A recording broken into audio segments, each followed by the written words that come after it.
The sun hung low over Phoenix, Arizona, casting golden streaks across the pavement as Victoria Hayes, a 47-year-old retired Navy commander, pulled into a local farmer's market on a crisp Saturday afternoon. The air carried the rich aroma of roasted coffee and fresh bread, mingling with the quiet chatter of shoppers moving between vendor stalls. Dressed in a simple maroon sweater and a pair of well-worn jeans, Victoria blended into the crowd with ease. No one would suspect that she had once led rescue operations in hostile waters, commanding teams under fire, making split-second decisions that determined the fate of her crew. But she didn't carry herself with the weight of her past. She had never been one for titles or recognition. Decorations meant little when the real battles were fought in silence, in the shadows of trauma, and in the quiet moments when the weight of leadership pressed down on her chest like an anchor. Now, in her post-military life, Victoria found solace in ordinary things, picking out the ripest peaches, haggling over artisanal honey, and embracing the simplicity of a world that didn't demand her to be a warrior. Yet, even in these moments, her principles remained unshaken. As she reached for a carton of free-range eggs, a crash shattered the peace of the market. Victoria turned her head sharply, instinct kicking in before she even registered what had happened. Just a few feet away, a towering police officer in his mid-50s, Sergeant Roy Dempsey, had knocked over a stack of produce crates, sending apples and squash rolling across the floor. Vendors and customers instinctively stepped aside, expecting him to bend down and clean up his mess. But he didn't. Instead, Roy took a slow, arrogant step forward, his polished boots nearly crushing the fruit beneath him, and shrugged, as if the inconvenience wasn't his problem. Victoria's fingers curled into her palm. Years of service had trained her to notice the small things, the details others ignored. A soldier dropping his gear in the middle of a mission wasn't just clumsy, it was a sign of negligence, of disregard for the team. Leadership wasn't about rank, it was about the choices one made when no one was watching. And right now, Roy Dempsey, a man wearing a badge meant to represent duty and protection, was failing a test he didn't even know he was taking. Taking a steady breath, Victoria stepped forward. "Excuse me, sir," she said, her voice calm but unwavering, the same tone she used when giving orders on deck. "You dropped something. Would you mind picking it up so no one slips?" Dempsey turned slowly, as if annoyed at the interruption. When his gaze met Victoria's, his expression shifted, first to irritation, then to smug amusement. He scanned her, his eyes skimming past the streaks of silver in her tied-back hair, the lines on her face that spoke of battles fought and lessons learned. To him, she was just another middle-aged woman, harmless, unimportant. A slow, condescending smirk spread across his face. "Lady," he drawled, crossing his arms over his broad chest. "Do you know who I am?" Victoria tilted her head slightly. It was the same tone she had heard from men who thought power was a right, not a responsibility. "I know exactly who you are," she replied. "You're the guy who just left a mess for someone else to clean up." His smirk faltered. The quiet murmurs of onlookers began to ripple through the market, people pausing mid-purchase, some already holding up their phones.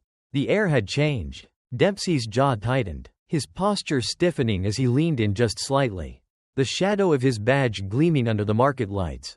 "You think it's a big deal? Huh? Some fruit on the ground? Let me guess. You're one of those people who just have to be the hero." Victoria didn't blink. She didn't flinch. "I think small things define a person," she said, folding her arms across her chest. "And right now, yours aren't looking too good." The tension in the air thickened. Dempsey's hand twitched at his belt, a useless intimidation tactic. But Victoria had stood in war zones, stared down the barrel of rifles held by men twice his size, and survived worse things than a bully in uniform. And the crowd knew it. Someone whispered, "Aren't officers supposed to lead by example?" Another voice, closer, said, "Isn't he the same guy who gave that speech about community accountability last month?"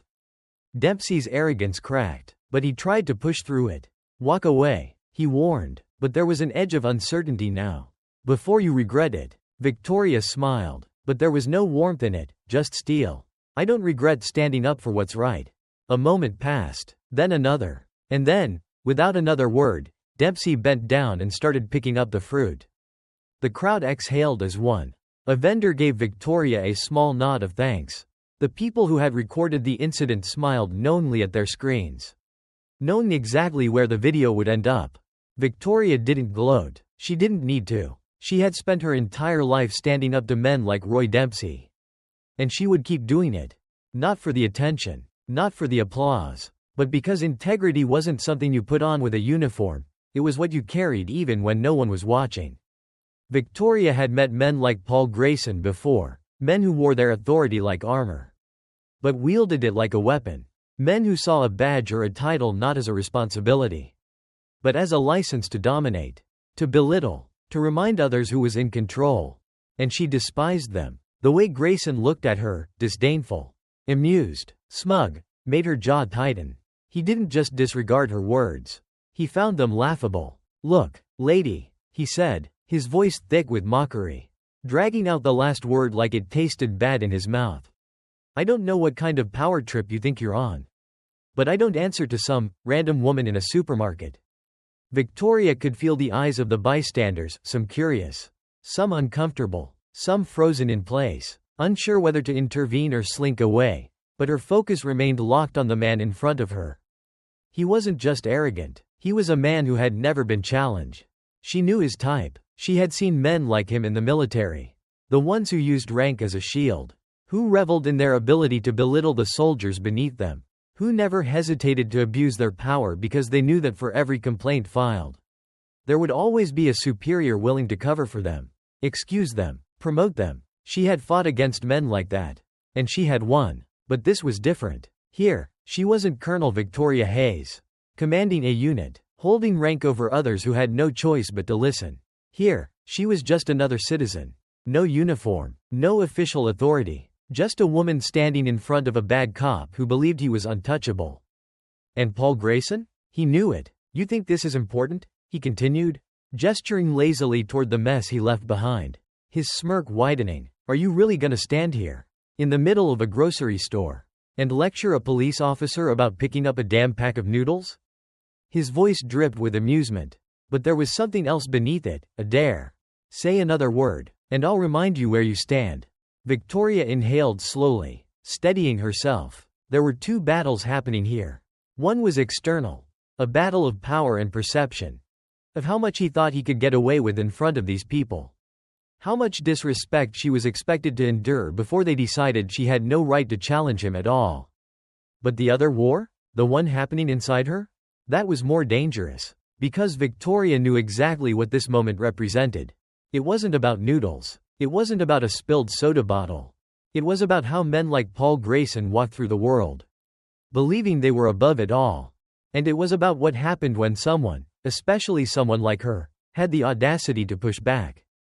"I was just reminding you," Victoria said, keeping her voice calm, measured, even. "That leaving a mess for someone else to clean up is disrespectful. That's all." Paul let out a sharp laugh, shaking his head as if this was the most ridiculous conversation he had ever been forced to have. "Lady, let me explain something to you," he said, leaning in slightly, lowering his voice just enough so that only she could hear. And then he whispered, mocking, taunting, dripping with condescension, "I don't clean up after people like you." The words were like a slap across the face. Victoria's muscles tightened, but she didn't flinch. Oh, she knew what this was. Not just racism, not just sexism, but a pure, venomous entitlement, the kind of mindset that said, "I make the rules, and you live under them." And as if his words weren't enough, he doubled down. "You walk around acting like you matter," he continued, his voice still low, still private, "just for her, like you can tell me what to do, but you don't get to give orders anymore. Sweetheart, this isn't the army. You're just another civilian now." Victoria felt her heartbeat hammer against her ribs. Not out of fear, but rage, because Paul Grayson thought he had figured her out. He thought she was just another woman who had forgotten her place. He thought this moment would break her. But what Paul didn't know, what he had no way of knowing, was that Victoria Hayes had spent a lifetime standing toe-to-toe with men who tried to make her feel small. She had fought battles in deserts where the sun was merciless, in jungles where death was waiting behind every corner. She had seen soldiers broken by war, broken by cruelty, broken by men like him. And she had never, not once, backed down. So she didn't now. Instead, she did something that caught him off guard. She smiled. Not a wide smile. Not a pleasant one, but a slow, deliberate curve of her lips. The kind that had sent chills down the spines of arrogant officers who had learned the hard way not to underestimate her. Paul's smirk flickered, just for a second, and that's when she knew he wasn't as untouchable as he thought. "You're right," she said, her voice soft but dangerous. "This isn't the army." Then she tilted her head slightly. "But that's the funny thing about power, officer. The moment you start believing it makes you untouchable is usually the moment you lose it." Paul narrowed his eyes. The amusement in them had dimmed. Just a little. But not enough. Not yet. And Victoria Hayes? She was just getting started. As Victoria Hayes stood her ground, her pulse steady and her eyes locked onto Paul Grayson's smug, condescending gaze, she knew this moment was bigger than just the two of them. This wasn't just about spilled noodles or a power-drunk cop who thought he was above basic decency. No, this was about every person who had ever been silenced. Every voice that had been ignored. Every individual who had been forced to back down because standing up meant facing a battle they never asked for. Victoria wasn't backing down, and the world was watching. Phones were out now, their cameras blinking like silent witnesses. The supermarket, which had moments ago been filled with the casual hum of everyday life, had turned into a stage. Some people stood frozen, unsure if they should intervene. Others whispered among themselves, while a few, especially those who had seen men like Grayson before, stared at him with wary recognition, as if they already knew the kind of man he was. But he wasn't concerned, not yet. His arrogance ran too deep, the kind that had been fed and rewarded for years. He still thought he was in control. "Look at you," Grayson scoffed, shaking his head, "acting like some kind of hero because you got in my way." He motioned to the phones pointed in their direction, his smirk widening. "You think these people care about you? About what happens here? They'll take their little videos, get their likes, and by tomorrow, they won't even remember your name." Victoria studied him carefully, watching the way he leaned into his power, the way he spoke with the confidence of a man who had never faced real consequences. He truly believed that no one could touch him. And that was the problem. Because for years, people hadn't. How many had backed down to that smirk? How many had gritted their teeth and walked away, knowing it wouldn't be worth the fight? How many had chosen silence? Not out of weakness, but because they knew the system was built to protect men like him? Victoria refused to be another one. She had fought for her country, for the lives of those who needed someone willing to take a stand. And if she had to do it here, in the middle of a grocery store, then so be it. Without breaking eye contact, she reached into her pocket and pulled out her phone. Grayson's smirk faltered just slightly. "What the hell do you think you're doing?" he asked, his voice lower now, less amused. Victoria tapped the screen, lifting the phone to her ear. "Hello. Yes. I need police assistance at the Central Market on 4th and Pine. There's an officer here abusing his authority, and I'd like to report his behavior." There was a shift then, a crack in the foundation of Grayson's confidence. The power he thought he had? It was slipping. "You're making a mistake," he snapped, his voice tight, his bravado thinning. "Do you even know who I am?" Victoria's lips curved into something too cold to be a smile. "Oh, I know exactly who you are," she said, "and so does everyone else in this store." She gestured toward the bystanders, toward the people who were no longer just observers but witnesses. Grayson glanced around, and for the first time since the confrontation began, he looked unsettled, because this wasn't just a private moment anymore. This wasn't something he could cover up with a report full of lies. Something he could explain away with the usual excuses. "I was misunderstood. She was aggressive. I felt threatened." Not this time. This time, there were eyes everywhere. And those eyes? They weren't just watching. They were recording. A man in a red baseball cap took a step forward. "I saw everything," he said. "She didn't do anything wrong." "Yeah," a woman near the produce section chimed in. "That officer was out of line."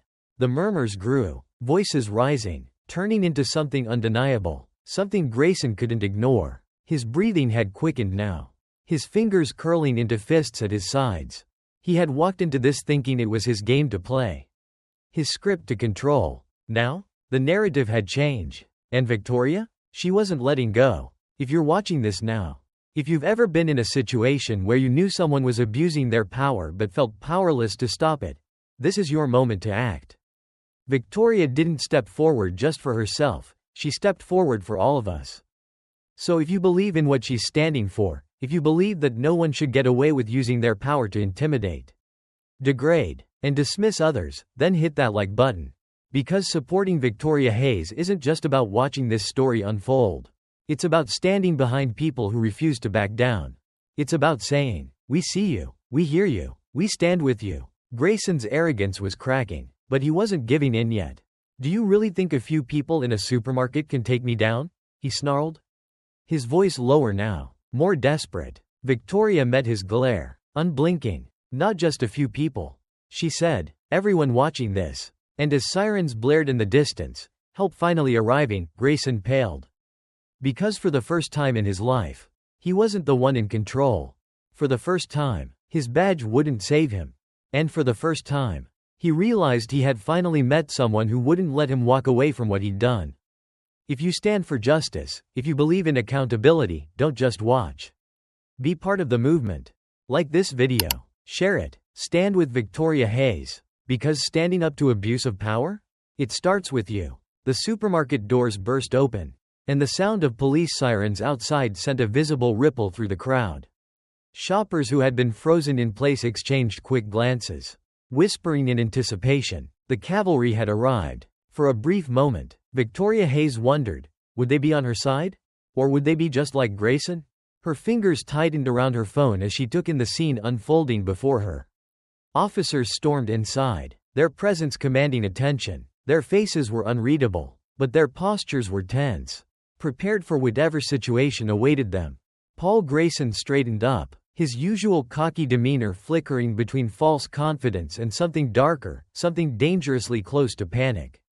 He took a step forward, placing his hands on his belt in a stance of authority, as if he were about to take control of the situation. Not this time. Victoria didn't have to say a word. The cameras, the witnesses, the murmuring crowd had already sealed his fate.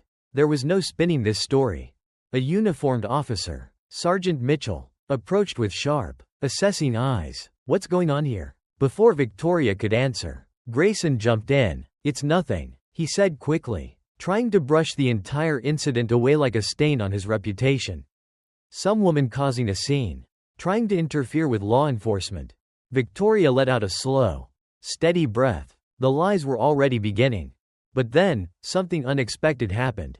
A new voice sliced through the tension, one that carried authority even greater than the officers in uniform. "That's not what I saw." The crowd parted as a tall man in a crisp gray suit strode inside. His dark eyes swept over the scene, his expression stern and unreadable. "Mayor Andrew Preston." The air in the room shifted instantly. Grayson visibly tensed, his jaw clenching as he realized, this was no longer just about a spilled mess and a small confrontation. This was bigger. Victoria's heart pounded, not with fear, but with the knowledge that this was about to become something no one could ignore. "Mayor Preston," Grayson greeted, his voice tight, attempting to regain control. "There's nothing to worry about here. Just a misunderstanding." The mayor didn't acknowledge him. Instead, he turned to Victoria. "Colonel Hayes," he said, the words ringing in the suddenly silent supermarket. Victoria froze. The air seemed to thicken around her. Grayson's face paled as the title settled over the room like a bomb waiting to explode. Victoria hadn't told him who she was. How did he know? The mayor met her gaze, a knowing flicker in his eyes. "I read about you," he said, "your service, your leadership. I know exactly who you are." The tension in the room shifted. This wasn't just a citizen standing up to a cop. This was a decorated military officer standing against a corrupt enforcer of the law. A battle-hardened warrior against a man who had spent years abusing his power. And suddenly, Paul Grayson wasn't just in trouble, he was finished. Before he could speak, before he could defend himself, the final blow came. "Sergeant Mitchell," the mayor ordered, his voice cutting through the air like a blade. "Take Officer Grayson's badge and gun." The silence was deafening. Grayson's arrogance shattered before Victoria's eyes. He stumbled back a step, his confidence cracking, his hands twitching as if he wanted to reach for his badge, to cling to the power slipping through his fingers. You can't do that," he stammered. I haven't done anything wrong. The mayor turned, and that was when it happened. A woman stepped forward, one of the bystanders who had recorded everything. She held up her phone, her face pale but resolute. Then maybe you can explain this? She hit play, and Grayson's own voice filled the supermarket. I don't clean up after people like you. The racist venom, the power-drunk arrogance, the contempt dripping from his words, they echoed through the aisles. Loud enough for every officer to hear. Loud enough for the whole world to hear. Grayson's face went ghost white. There was no escape now. Sergeant Mitchell yanked his badge from his chest and unhooked the gun from his holster. Officer Paul Grayson, you are officially relieved of duty pending investigation. Victoria expected resistance, expected him to lash out, to fight, but instead, he just stood there, frozen. For the first time in his life, he wasn't the one in control. The mayor stepped closer, lowering his voice, but there was no mistaking the weight of his words. This city will not protect men like you, he said. Not anymore. Grayson's lips parted, as if he wanted to argue, to spit out one last insult. But nothing came. And then, the moment that sent chills down Victoria's spine. The mayor turned back to her, his face unreadable. Colonel Hayes, he said, voice steady, you did the right thing. But, his gaze flickered toward the doors, where more police cars were pulling up, where cameras were waiting, where this story was about to explode into national news. Are you ready for what comes next? Victoria blinked, and just like that, she realized, this wasn't over. This wasn't just about one bad cop losing his job. This was about a system that had allowed him to exist in the first place. And now, the world was watching. She exhaled slowly. Then she lifted her chin, squared her shoulders, and met the mayor's gaze with the unwavering strength she had carried through war zones and battlefields. I've been ready for this fight my whole life, she said. And as Paul Grayson was led out in shame, Victoria Hayes stood in the center of the supermarket, not just a soldier, not just a citizen, but a force that would not be ignored. This was only the beginning. If you believe in justice, if you stand against corruption, hit that like button, share this story, stand with Victoria Hayes, because this fight isn't over. And it never will be, until justice belongs to everyone. The footage of Paul Grayson's disgrace spread faster than wildfire. By the time he was escorted out of the supermarket, the video had already hit social media, news outlets, and television broadcasts. The entire country was watching. The hashtags #JusticeForAll, #VictoriaHayes, and #HoldThemAccountable trended within hours. And the story took on a life of its own. At first, Grayson tried to fight back. His lawyer released a statement claiming he was unfairly targeted, that the situation was exaggerated, that he was simply being firm in a moment of misunderstanding. But the truth was undeniable. Too many witnesses, too many recordings, too many people who had been waiting for a moment like this, to finally see a man like him fall. And that was when things took a turn no one expected. As news stations dug deeper into Grayson's past, what they found was horrifying. Multiple complaints against him, cases that had been dismissed, buried, ignored, excessive force allegations, accusations of racial profiling, a trail of misconduct that stretched back years, and yet, he had remained untouched, promoted. Even the mayor, who had publicly stripped him of his badge, had no choice but to launch a full-scale investigation into the police department. And then, the bombshell dropped.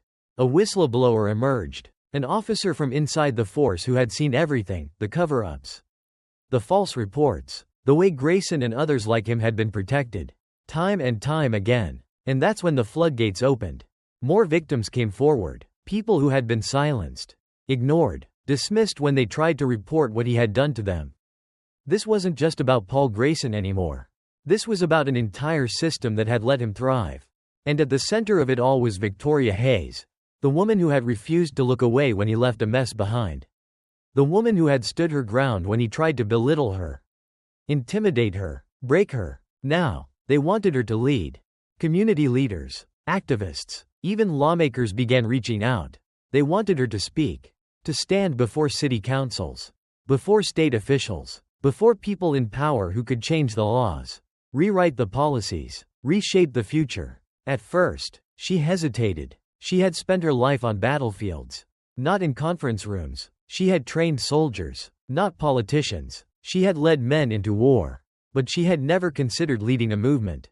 But how could she walk away now? She had started something. And if she didn't see it through, who would? So she stepped into the spotlight, not because she wanted attention. Not because she craved recognition. But because she knew this fight was bigger than her. She sat down for interviews. Speaking with journalists, civil rights advocates, even federal investigators. She testified before panels and committees, sharing what she had seen firsthand. How men like Grayson operated. How unchecked power corrupted the very people who were supposed to protect the public. And while she was fighting on the outside, something even bigger was brewing inside the police department. The whistleblower wasn't the only one. More officers, some who had worked with Grayson, some who had been forced to cover for him, came forward. They leaked documents, exposed secret disciplinary hearings, revealed how many complaints had been brushed aside. It was an earthquake. And it wasn't stopping. High-ranking officials were forced to resign. Internal investigations turned into criminal cases. Charges were filed, not just against Grayson, but against his superiors who had shielded him. And then came the most unexpected twist of all. A former victim of Grayson's abuse, someone whose case had been dismissed years ago, sued the department. And won. The verdict was clear. The system had failed. And now, it was going to pay. Policies changed overnight. New oversight committees were formed. The training process for new officers was completely overhauled. And in the midst of it all, Victoria stood tall. She had gone from a woman standing in a grocery store aisle, calling out a man's careless arrogance, to a national figure leading a fight against corruption. She didn't do it for the fame, for the headlines, for the speeches. She did it for the people who never got justice, for the voices that had been ignored, for the ones who had been afraid to speak. And if you're listening right now, if you believe in what she's doing, don't just sit back and watch. Comment below. Let your voice be heard. Because this isn't just Victoria's fight. It's all of ours. And this story? It's far from over. What happens next? Stay tuned. Victoria Hayes never sought recognition. She never envisioned herself as a symbol, a movement, or a force of change. But sometimes, the fight chooses you. And when it did, when the moment came that required someone to step forward and say, "Enough is enough," she didn't hesitate. She stood her ground. What started as a simple confrontation in a supermarket became a catalyst for something much greater, a reckoning that could no longer be ignored. Paul Grayson was just one man. But the system that protected him, enabled him, and gave him power over others was far bigger. It was a system that had allowed injustice to flourish in silence. Until one moment, one voice, shattered that silence and forced the world to listen. Her battle didn't end when Grayson lost his badge. It didn't end when investigations swept through the department. Nor when policies were rewritten and officials were held accountable. Because change is not a destination, it's a journey. And Victoria knew that this fight was never just about one victory, one officer, or one case. It was about ensuring that no one else would ever have to stand alone in the face of injustice. So she kept going. She traveled across the country, speaking in town halls, schools, and law enforcement training facilities. She stood before crowds, some eager to listen, others resistant to change, and told them the truth. Power is not a privilege. It is a responsibility. And the moment we stop holding those in power accountable, we allow corruption to thrive. She sat with families who had lost loved ones to police violence and misconduct. Not just as a speaker, but as a listener. She heard their pain, their frustration, their exhaustion from years of fighting a system that always seemed to protect its own. She didn't promise them easy answers, because there were none, but she did promise them one thing: they were not alone. She helped establish accountability boards in cities where trust between the community and the police had been broken beyond repair. She advocated for better training, psychological evaluations for officers, and independent oversight committees that could investigate claims of misconduct without bias or interference. But most of all, she empowered ordinary people, citizens who had always assumed they had no voice, to stand up, to document, to demand better. Because the greatest weapon against corruption is not fear, it is awareness. Victoria's name became synonymous with integrity and resilience. But she never let that distract her from the real work. She knew that change was not about individuals. It was about people coming together to demand a better world. She never wanted to be a hero. She wanted a world where heroes weren't needed. And yet, she became one. Years after the supermarket confrontation, people still talked about that moment. They remembered the way she stood firm in the face of intimidation. The way she refused to shrink under pressure. The way she challenged power with nothing but truth and conviction. But what mattered most wasn't what happened in that store, it was what came next. The policies that changed. The officers who were held accountable. The people who found the courage to speak up because they saw someone else do it first. And now, to you, the listener, the viewer, the witness to this story, this is your moment to reflect. How many times have you seen injustice and chosen to look away? How many times have you told yourself, "It's not my problem, someone else will handle it"? Victoria Hayes' story is a reminder that change does not happen because we wait for it. Change happens when people make a choice. A choice to stand up instead of stepping back. A choice to speak when silence feels easier. A choice to hold those in power accountable, even when it's uncomfortable. This is not just a story, it's a call to action. If you believe that justice matters, if you believe that courage and integrity can make a difference, then take a moment to show your support. Like this video, leave a comment, share your thoughts, speak up, because the fight against injustice is not fought by one person. It is fought by all of us. And if you want to be part of more stories that challenge the status quo, reveal the truth, and inspire real change, make sure to follow this channel. Because this isn't just storytelling, this is history in the making. And the question is, where do you stand?